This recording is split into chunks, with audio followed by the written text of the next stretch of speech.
Good morning fifth class. पाठ 2 फसलों के त्योहार। इस पाठ में बेटा हमने पेज नंबर 17 के सभी प्रश्न हल कर लिए थे। पेज नंबर 18 और पेज नंबर 19 के हमें हल करने थे। तो मैं आपको बता दूं, पेज नंबर 18 और पेज नंबर 19 में जो प्रश्न दिए गए हैं, जो एक्सरसाइज है, ये एक क्रियात्मक गतिविधि है। किसान और खेती बहुत से लोगों की जानी पहचानी दुनिया का हिस्सा नहीं है। विशेष रूप से शहर के ज़्यादातर लोगों को ये एहसास नहीं कि हमारी ज़िंदगी किस हद तक इनसे जुड़ी हुई है। आपको ये बताने के लिए कि किसान हमारे जीवन में क्या महत्व रखते हैं, इस एक्टिविटी को बनाया गया है। क्योंकि हम में से बहुत सारे लोग अपने रोज़मर्रा के जीवन में छोटी छोटी बहुत सारी चीज़ें जो उन्हें बहुत सरलता से उपलब्ध हो जाती हैं का प्रयोग करते हैं, लेकिन हमें ये नहीं पता कि ये कहाँ से आई, इसको बनाने में किसने कितनी मेहनत करी। ठीक है।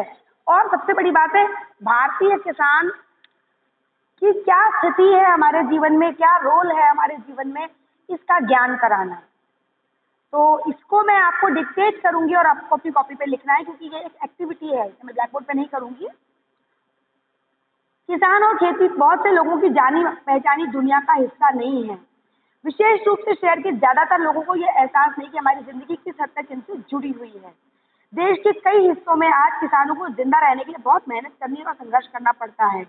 अगर ये जानने की कोशिश करें कि हम दिन भर जो चीजें खाते हैं वे कहाँ से आती हैं, तो किसानों की हमारी जिंदगी में भूमिका को हम समझ पाएंगे। जैसा कि मैंने आपको बताया कि अपनी रोजमर्रा की जरूरतों की चीजों को अगर हम जानने की कोशिश करें कि ये कहाँ से आई हैं, तो हो सकता है कि हम किसानों की का हमारे जीवन में जो भूमिका है उसे समझ पाएं। आगे बढ़ते हैं। आलू की पकौड़ी, बर्फी, आइसक्रीम, 3 चीजों के नाम दिए हैं। इन 3 चीजों के बारे में नीचे दिए गए बिंदुओं के ध्यान में रखते हुए जानकारी इकट्ठी करो और फिर मेरी कहानी के रूप में लिखो। देखिए नीचे बिंदु दिए गए हैं, 6 पॉइंट है, 6 पॉइंट। तो ये 6 पॉइंट्स मैं आपको इनका आंसर दूंगी। इस तरह से 6 प्रश्न हैं, और जब इन 6 प्रश्नों का उत्तर आपको मिल जाएगा तो आपको एक अनुच्छेद लिखना है, मेरी कहानी। मैं उसको डिक्टेट भी करूंगी आपको, पर लिखना आपको खुद है। क्योंकि अगर आपको ये 6 तथ्य अच्छी तरह से समझ में आ गए तो आपके पास इतनी सामग्री होगी अपनी कहानी को लिखने की। एक अनुच्छेद नहीं, कहानी लिखनी है आपको। अनुच्छेद में गलत बोल गई, सॉरी। एक कहानी लिखनी है छोटी, इन तथ्यों को ध्यान में रखते हुए। ठीक है। तो हमारी 3 वस्तुएं कौन से हैं? आलू की पकौड़ी, बर्फी और आइसक्रीम। पहला तथ्य क्या है? किन चीजों से बनती है? पहला प्रश्न हमको दिया, किन चीजों से बनती हैं? तो आलू व बेसन। आलू की पकौड़ी किससे बनती है? आलू व बेसन। बर्फी खोए से, व आइसक्रीम दूध से बनती है। ये इसका उत्तर है। हम सभी जानते हैं इस बारे में। ठीक है। तो ये इसका उत्तर है। किससे? आलू की पकौड़ी, आलू व बेसन, बर्फी खोए व चीनी व आइसक्रीम दूध से बनती है। आगे बढ़ते हैं। इन चीजों का जन्म कहाँ होता है? मतलब ये कहाँ पे पैदा होती हैं? कहीं से तो आती होंगी ना। उत्तर लिखेंगे, बेसन चने की दाल से बनता है। आलू व चने की दाल किसान खेतों में उगाता है। खोया व आइसक्रीम दूध से बनती है और इसे ग्वाले द्वारा गाय या भैंस से प्राप्त किया जाता है। ये आपका उत्तर है। तीसरा पॉइंट है, हम तक पहुंचने का उनका सफर क्या है? मतलब वो हम तक आती हैं तो कैसे आती है, किन किन किन लोगों से होते हुए आती हैं? उत्तर लिखेंगे,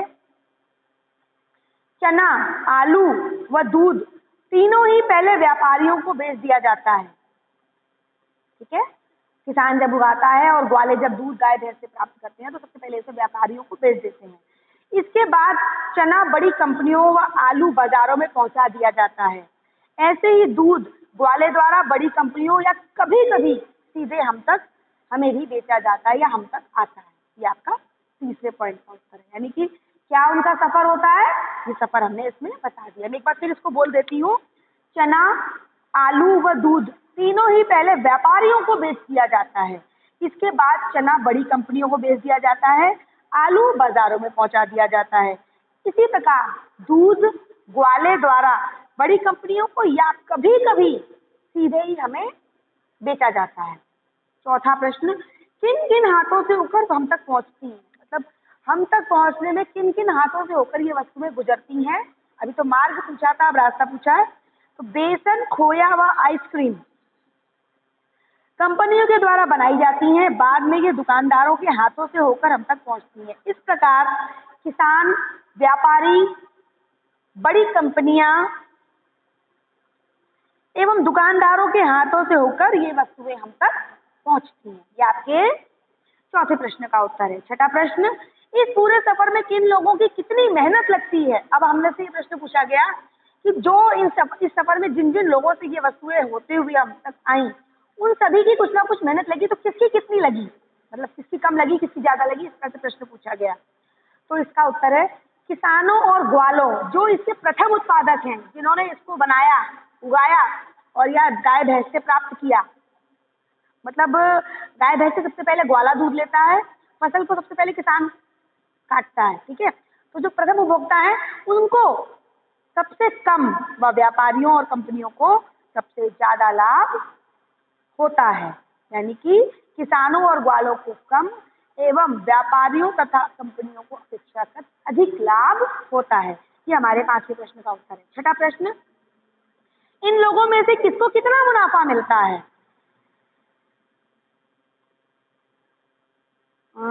कुछ गलत हो गया है, हम पांचवें प्रश्न की तरफ वापस जाएंगे। इस पूरे सफर में किन लोगों की कितनी मेहनत लगती है? तो ये प्रश्न पूछ रहा था किसकी किसकी मेहनत लगी है। तो मेहनत किसानों की, ग्वालों की, व्यापारियों की व बड़ी कंपनियों की, इन सभी की मेहनत लगती है। छठा प्रश्न, इन लोगों में से किसको कितना मुनाफा मिलता है? तो किसानों और ग्वालों को थोड़ा कम व कंपनियों, व्यापारियों व दुकानदारों को अपेक्षाकृत अधिक मुनाफा मिलता है। आगे बढ़ेंगे। अब चूंकि प्रश्न पहले ही कह चुका है कि इन जानकारी जो मैंने अभी आपको दी, इसके आधार पर आपको एक कहानी लिखनी है। तो कहानी कैसे लिखेंगे? आपको अपनी क्रियात्मक गतिविधि है ये, तो इसको करना आपको खुद ही है। कहानी आप इस तरह से बना सकते हैं कि एक किसान था, वो बहुत ही मेहनती था। उसने अपने खेत में चने की फसल बोई। बहुत परेशानियों, बहुत सारी प्राकृतिक परेशानियों, जैसे टिड्डी दल, कम बारिश का होना, खराब मौसम के बाद भी अब बहुत मेहनत करते हुए उसने अपनी फसल को तैयार किया और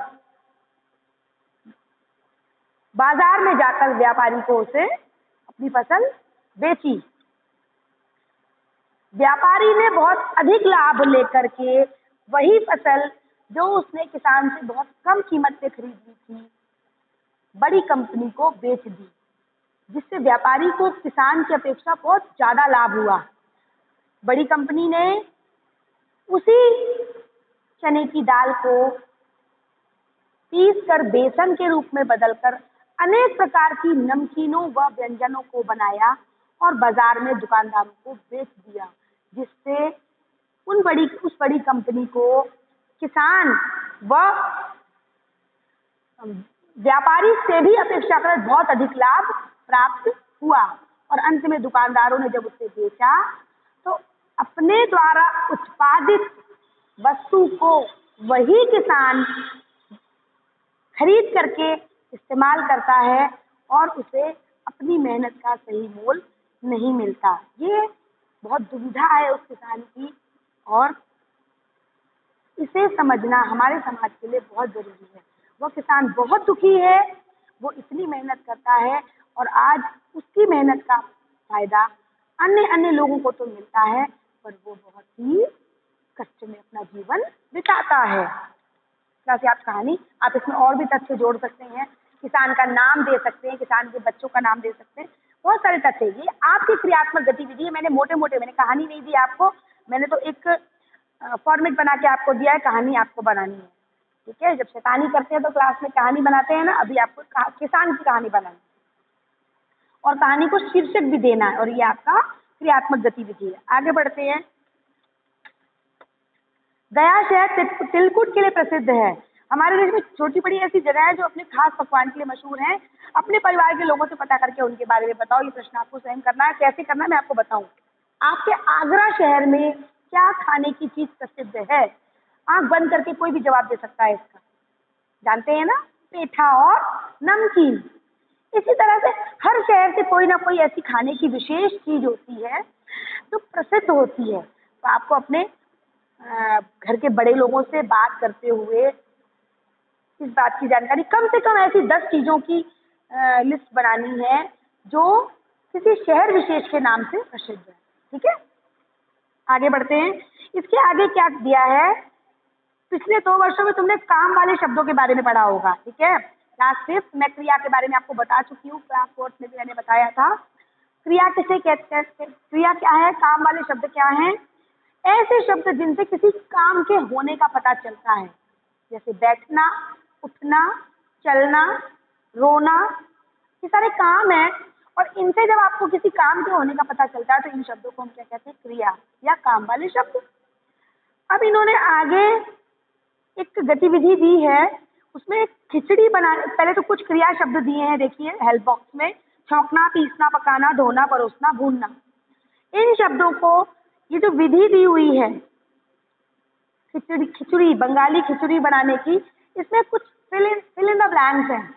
उन फिल इन द ब्लैंक्स में इन क्रियाओं को आपको उचित रूप से प्रयोग करते हुए भरना है। जैसे शुरुआत के 2 मैं आपको बताती हूँ, बाकी आप खुद करेंगे। इलायची, दालचीनी और लौंग में थोड़ा थोड़ा पानी डालते हुए डैश लो। डैश से क्या आएगा, डालते थोड़ा थोड़ा पानी डालते हुए क्या करेंगे, पीस लो। इसमें क्या भरेंगे, पीस। अदरक और लहसुन को इकट्ठा पीसकर पेस्ट बनाओ, दाल को कढ़ाई में डालो और मध्यम आंच पर सुनहरी होने तक डैश लो। मध्यम आंच पर हम क्या कर रहे हैं, सुनहरी होने तक भून, यहाँ पर करेंगे भून लो। इसी तरह से आपको ये पूरी एक्टिविटी कंप्लीट करनी है। ठीक है, तो इस तरह से हमारा ये फसलों के त्योहार नामक पाठ आज कंप्लीट हो गया है और बहुत थोड़ा सा ये काम है। आज हम अगला चैप्टर खिलौने वाला, सुभद्रा कुमारी चौहान द्वारा रचित एक बहुत ही सुंदर कविता है जिसकी रीडिंग करेंगे। ठीक है, शुरू करते हैं। खिलौने वाला। वह देखो माँ आज खिलौने वाला फिर से आया है, कई तरह के सुंदर सुंदर नए खिलौने लाया है। एक बच्चा है, अपनी माँ से कह रहा है कि माँ देखो आज फिर गली अपने घर के सामने खिलौने वाला आया है। ऐसा आप भी करते हैं ना, घर में खिलौने वाला कोई निकलता है तो दौड़ के मम्मा के पास जाते हैं, देखो मम्मा खिलौने वाला आया है, मैं दिला दो। ठीक इसी तरह से वही भावना यहाँ पर है, खिलौने वाला आया है, बच्चा अपनी माँ को बता रहा है कि वो सुंदर सुंदर नए खिलौने लाया है। हरा हरा तोता पिंजड़े में, गेंद 1 पैसे वाली, छोटी सी मोटर गाड़ी है सर सर सर चलने वाली। बच्चा बता रहा है, विस्तृत वर्णन दे रहा है कि वो कौन कौन से खिलौने लाया है। हरा हरा तोता पिंजड़े में, गेंद 1 पैसे वाली, 1 पैसे की गेंद है उसके पास, छोटी सी मोटर गाड़ी सर सर सर चलने वाली, सीटी भी है कई तरह की, कई तरह के सुंदर खेल। उसके पास सीटी भी है, हम सीटी बजाते हैं, उसको फूंक मारते हैं तो तीखी सी आवाज निकलती है। कई तरह के सुंदर खेल, उसके पास कई प्रकार के खेल हैं। चाबी भर देने से भग-भग करती चलने वाली ट्रेन, मतलब एक ऐसी ट्रेन भी है उसके पास जिसमें हम चाबी भरते हैं तो वो भग-भग की आवाज करके चलने लगती है। गुड़िया भी है बहुत भली सी, पहने कानों में बाली, छोटा सा टी सेट है, छोटे छोटे हैं लोटा थाली। उसके पास, खिलौने वाले के पास एक गुड़िया भी है जो अपने कानों में बाली पहने हुए हैं, और एक छोटा सा टी सेट है जिसमें छोटे छोटे लोटा और थाली जैसे बर्तन हैं, क्योंकि वो खिलौने बेच रहा है। छोटे छोटे धनुष बाण हैं और छोटी छोटी तलवार है, छोटी छोटी तलवार, नए खिलौने ले लो भैया, जोर जोर बह रहा पुकार। छोटा सा धनुष बाण है और छोटी सी तलवार भी है उसके पास, नए खिलौने ले लो भैया, ऐसी आवाज वो लगा रहा है, जोर जोर से रहा पुकार, मतलब बुला रहा है सब बच्चों को कि मेरे पास आज ये नए खिलौने हैं, आप सभी लोग आओ और खिलौने लो, आकर के नए खिलौने ले लो भैया, जोर जोर से रहा पुकार। मन्नू ने गुड़िया ले ली है, मोहन ने मोटर गाड़ी, बच्चों के नाम के साथ बताया गया है कि मन्नू ने उससे गुड़िया खरीदी, मोहन ने मोटर गाड़ी। मचल मचल सरला कहती है माँ से लेने को साड़ी, और मचल मचल के मतलब बार बार वो जिद करके कह रही है, माँ से कह रही है, माँ को खींच के ले जा रही है, मचल रही है, मतलब एक तरह से अपनी बात को मनाने का प्रयास कर रही है और कह रही है माँ तुम भी एक साड़ी ले लो। कभी खिलौने वाला भीमा क्या साड़ी ले आता है, साड़ी तो वह कपड़े वाला कभी कभी दे जाता है। फिर वो खिलौने वाला कह रहा है, या फिर वो बच्ची बच्ची भी कह रही है कि खिलौने वाला कभी साड़ी लाता है, वो तो कपड़े खिलौने बेचने आए हैं। हाँ, साड़ी कौन लाता है, कपड़े वाला कभी कभी बेच जाता है। कपड़े वाला बेचता है, साड़ी क्या है वो खिलौने वाला नहीं बेचता। माँ उसे बता रही हैं, अम्मा तुमने तो ला करके मुझे दे दिए पैसे 4। अरे एक बच्चा अपनी माँ से कह रहा है कि अम्मा तुमने मुझे पैसे 4 ला के दे दिए हैं, कौन खिलौना लेता हूँ मैं, तुम भी मन में करो विचार। तो माँ से पूछ रहा, तुमने मुझे 4 पैसे दे तो दिए, पर अपने मन में पहले ये तो सोचो, जरा सोचो इस बारे में कि मैं कौन सा खिलौना लेता हूँ। तुम सोचोगी मैं ले लूंगा तोता बिल्ली मोटर रेल। अब वो माँ से प्रश्न कह रहा है कि तुमने तो यही सोचा होगा कि मैं तोता बिल्ली या मोटर कार या रेल ले लूंगा, पर माँ यह मैं कभी ना लूंगा। मैं तो ये तो है बच्चों के खेल। बच्चा अपनी माँ से कह रहा है कि मैं ये नहीं लूंगा, मैं ये कभी नहीं लूंगा। आप भी ऐसा करते होंगे ना, हमें ये वाला नहीं ये वाला चाहिए, माँ कहती नहीं ये वाला ले लो, ये अच्छा नहीं है तो कोई नहीं, मैं हमको तो ये वाला चाहिए। तो उसी तरह से वो बच्चा कह रहा है कि मैं ये कभी नहीं लूंगा, जो तुम सोच रही हो। माँ से कह रहा है जो आप सोच रही हैं ये खिलौने मैं नहीं लूंगा, मैं वो खिलौने लूंगा, क्योंकि ये तो बच्चों के खेल हैं। वो खुद बच्चा है लेकिन खुद को वो बच्चा नहीं मानता, वो अपने आप को समझदार समझता है। मैं तलवार खरीदूंगा माँ, या मैं लूंगा तीर कमान। अब बच्चा अपनी पसंद बता रहा है कि वो क्या लेना चाहता है। वो कह रहा है कि मैं तो तलवार खरीदूंगा या लूंगा तीर कमान। तीर कमान या धनुष बाण एक ही बात है। जंगल में जा किसी ताड़का को मारूंगा राम समान। और वो कह रहा है कि जब इस तलवार या तीर कमान में खरीदूंगा तो उसका करूंगा क्या, वो ये भी बता रहा है। क्या कह रहा है, मैं जंगल में जाऊंगा और किसी ताड़का को मारूंगा राम समान। राम जी की कथा अगर आपने कभी सुनी हो तो उसमें ताड़का वध करके एक प्रसंग आता है। राम जी जब विश्वामित्र के संग जंगल में उनका अनुष्ठान कराने जा रहे थे तो उन्होंने रास्ते में मार्ग में ताड़का नामक एक राक्षसी का वध किया था। उसी क्या नाम है प्रसंग का वर्णन करते हुए ये बच्चा जो है हमारा, ये कह रहा है अपनी माँ से कि मैं खिलौने वाले से खिलौने ना ले, ये छोटे मोटे खिलौने ना लेकर के तीर कमान या धनुष्मान या तलवार लूंगा, और क्या करूंगा उससे, जंगल में जाऊंगा और राम जी के समान जैसे श्री राम ने किया था ठीक उसी तरह ताड़का को मारूंगा। तपसी यज्ञ करेंगे असुरों को मैं मार भगाऊंगा। राम जी ने ऐसा ही किया था उस कथा में। आगे उन्होंने विश्वामित्र के यज्ञ की रक्षा की थी और असुरों को मार भगाया था। तो वो बच्चे ने ये कहानी सुनी हुई है, तो वो उसी कहानी का विवरण देते हुए कह रहा है कि मैं जब तपस्वी यज्ञ करेंगे और मैं असुरों मतलब राक्षसों को मार भगाऊंगा। यूं ही कुछ दिन करते करते रामचंद्र बन जाऊंगा। कितनी अच्छी भावना यहाँ देखिए उसमें बच्चे ने बताई है। वो रामचंद्र जी से, श्री राम से प्रभावित है और वो ये कह रहा है कि ये सारे काम श्री रामचंद्र जी ने किए थे और यही सारे काम धीमे धीमे जब मैं करता रहूंगा तो एक दिन मैं भी श्री रामचंद्र बन जाऊंगा। यानी उसकी इच्छा क्या है, उसके दिमाग में एक चरित्र फिट है, वो श्री रामचंद्र जी जैसा बनना चाहता है। अपनी इच्छा उसने उन खिलौनों के माध्यम से अपनी माँ को बताई। हालांकि ये भी सच है कि बच्चों की इच्छाएं प्रतिदिन बदलती रहती हैं, कभी वो डॉक्टर बनते हैं, कभी इंजीनियर बनते हैं। और आज हमारा ये कविता में जो बच्चा है वो क्या बनना चाहता है, रामचंद्र बनना चाहता है। यहीं रहूंगा कौशल्या, मैं तुमको यहीं बनाऊंगा। अब वो अपनी माँ से कह रहा है कि मैं राम जी की तरफ जाऊंगा नहीं, मैं रहूंगा तुम्हारे पास। क्योंकि वो छोटा बच्चा है और उसे अपने माँ से बिछड़ने का भी डर है। उसे पता है कि रामचंद्र जी वनवास चले गए थे तो उनकी माँ बहुत दुखी हुई थी। तो वो कह रहा है कि मैं यहीं रहूंगा, मैं राम जी की तरफ जाऊंगा नहीं। अपनी आयु अनुसार वो माँ को छोड़ना भी नहीं चाहता। और कौशल्या तुम्हें यहीं बनाऊंगा, मतलब तुम्हें या मैं राम बन जाऊंगा और मैं आपको कौशल्या बना दूंगा। तुम कह दोगी वन जाने को हंसते हंसते जाऊंगा। साथ में अपनी आज्ञाकारिता का भी प्रदर्शन कर रहा है। मतलब कि वो बता रहा है कि मैं तुम्हारी बात मानूंगा, जैसे राम जी अपनी माँ की बात मानते थे कौशल्या की, वैसे मैं भी अपनी आपकी बात मानूंगा। अगर आप मुझसे वन जाने के लिए कह देंगी तो मैं हंसते हंसते चला जाऊंगा। पर माँ बिना तुम्हारे वन में मैं कैसे रह पाऊंगा। साथ में अपनी माँ से प्रश्न भी कर रहा है, कहीं ऐसा ना हो माँ उसकी बात सुन करके कह देगी हाँ ठीक है तुम वन चले जाओ। तो वो अपनी माँ से प्रश्न भी कर रहा है, लेकिन माँ तुम्हारे बिना वन में मैं कैसे रह पाऊंगा। वो छोटा है और वो ये भी कह रहा है कि आपके बिना मैं वन में कैसे रह पाऊंगा। दिन भर घूमूंगा जंगल में, लौट कहाँ पर जाऊंगा। दिन में तो वो कह रहा है मैं जंगल में घूम लूंगा कोई बात नहीं, शाम को जब होगी तो लौट के कहाँ जाऊंगा। किससे लूंगा पैसे। माँ से पैसे लेते हैं ना, मम्मा थोड़े पैसे देना आज हमको चीज खानी है, या माँ पैसे देना, मैं चॉकलेट खानी है, ऐसा करते हैं ना।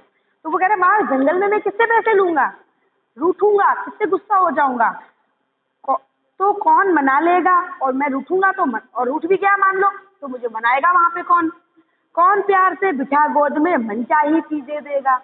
बाल मन की कल्पनाएं हैं। साथ में वो ये प्रश्न भी कर रहा है कि जैसे तुम मुझे प्यार से अपनी गोद में बिठाती हो और मेरी मनचाही चीज देकर के मुझे मना लेती हो, तो जंगल में मुझे वहां कौन मनाएगा। इसका मतलब क्या है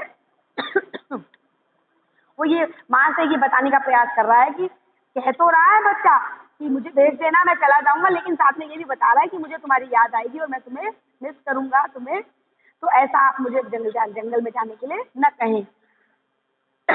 सुभद्रा कुमारी चौहान द्वारा रचित इतनी सुंदर कविता है। पाठ संख्या 3 खिलौने वाला नाम करके नाम डाल करके शीर्षक डाल करके सबसे पहले पूरी कविता अपनी कॉपी में आप लिख लेंगे और उसको कंठस्थ करेंगे। ठीक है, पूरी कविता 8 लाइन 10 लाइन 12 लाइन नहीं, पूरी कविता आपकी कॉपी पर लिखी हुई होनी चाहिए। कल इसी चैप्टर से संबंधित प्रश्नोत्तर हम हल करेंगे। आज के लिए इतना ही पर्याप्त है। किया हुआ कार्य समय के साथ निरंतर करते चले। Thank you.